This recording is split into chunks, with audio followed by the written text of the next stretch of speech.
It's May 21st, 2010, here in the Russian Caucasus, and I've been working on observations of awareness for my website. And it brings to mind this is the first place I was aware of Islam and the blowing up planes and trains and so forth. 12 miles from here, twice the train has been blown up, once killing about 24 students. Trains here in the morning is students coming to Pyatigorsk to the Linguistics Institute, or there's a couple other universities in Pyatigorsk. But 5 miles from here is Mineralny Vody. That's where the Muslim terrorists took hostages and hijacked planes and so forth at an earlier time. But the murder by Islamic extremists here is a regular event. So it raised my awareness. I had no idea. And I started to study these things. And I was amazed when we talk about how much death there is due to violence in today's world. The way it's hyped by universities and politicians and the politically correct people. And I was interested at the annual TED University conference. There was a professor from Harvard speaking, and he presented the research that is in the literature on, in fact, we live in relatively peaceful times. Historically, before civilization, there is evidence that as high as 50% of the men died violent deaths.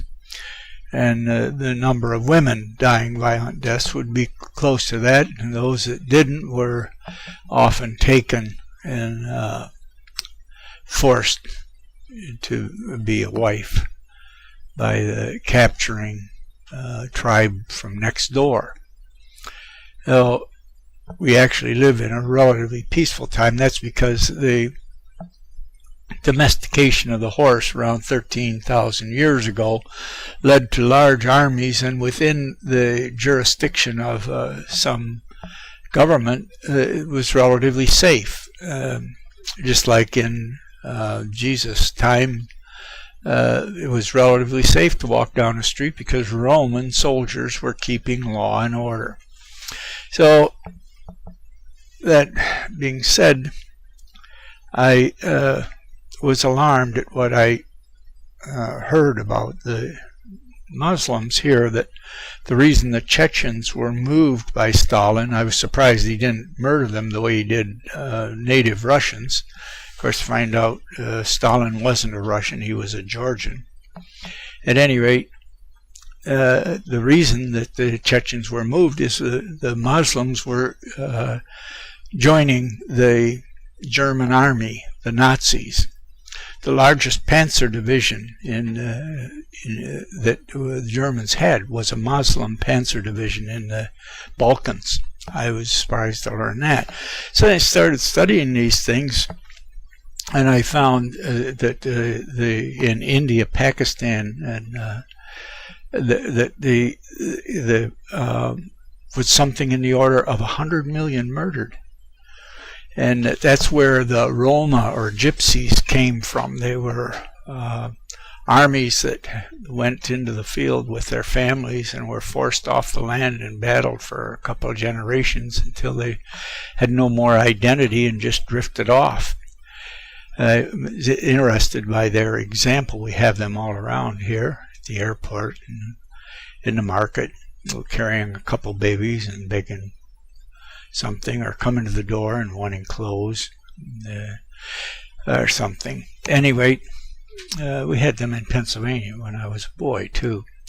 So, too bad that there aren't more servants of Jesus Christ following Luke chapter 10, giving up all and going 2 by 2.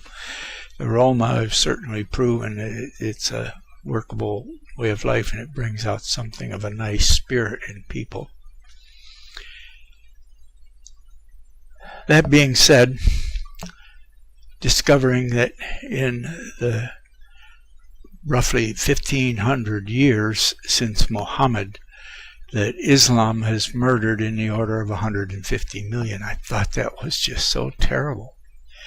And then I discovered that socialism, whether the male-dominant Nazism with the Muslim help, or the female-dominated communism, they murdered that many in 100 years. 15 times more deadly than Islam, socialism. And just as an aside, I was surprised Obama says America's not a Christian nation, and his wife has never been proud of America until he was nominated for president, and his pastor says, "God damn America." Well, just grieves my soul when in my state I was born in, Pennsylvania, in Gettysburg, in one battle, more white men died to free the slaves than died in the whole Vietnam War, over 150,000 men. My forefathers fought and died to free the slaves. By the way, if you check it out, there's some very good, and a black professor has done wonderful research on how Islam was the source of slavery and still is. Of course, they didn't have trouble with blacks when they carried them off to Pakistan and Arabia and so forth, because they castrated them. At any rate, let's get back to how socialism was 100 times more deadly than communism. Then I was surprised to find out that Engels engaged women's liberation in the socialist communist movement. That's where the female bend part of it comes from. And of course, the medical care gets their support, and then it came free abortion and easy divorce. Now here in Russia, they're murdering more children than live births. Then I was shocked to find out women's liberation murders more babies in 3 years than the Muslims murdered in 1500 years. They're murdering babies that are between 50 million and 60 million a year. I don't know the answer to these things, but certainly there has to be awareness. I know responsibility rests with the person who is aware and able. Well, we first need to be aware, then we'll figure out how to be able. Thank you.